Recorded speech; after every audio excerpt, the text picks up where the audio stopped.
Okay, today I'd love to show you a really good mobility exercise if you have tight hips and lower back pain, and it's also going to help you develop a little bit of balance.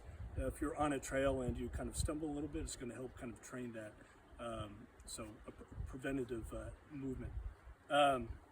So if my videographer zooms in a little bit, we're going to work on isolating your pelvis.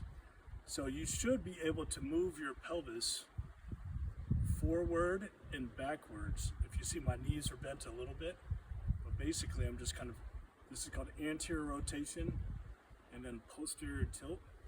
You see me from the side a little bit. So it's like you're arching your butt, kind of tucking your butt. And then we're gonna work on these kind of like lateral movements, right? So one knee, the opposite knee bends as this hip hikes, and then the right knee bends as my left hip hikes. So you're just kind of getting this lateral movement a little bit. Then we're gonna try to connect it into a circle. So basically, if you're a good salsa dancer out there, I'm not, but you can move your hips clockwise and counterclockwise. And we don't want to move the whole torso. We don't want to move the lower body too much. You have to move your knees, but we're just trying to isolate your pelvis. Okay, so that's the starting point. Now imagine you're in the center of a compass.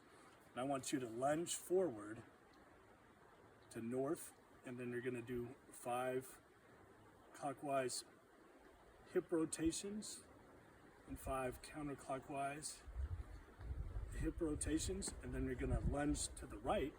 You're gonna do the same thing.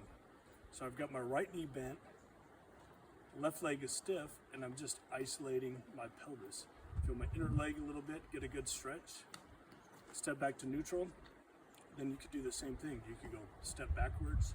So my rear leg is bent, front leg is stiff, and I'm just moving my hips clockwise, counterclockwise, about 5 reps or so. Then you could do the same thing on the opposite leg.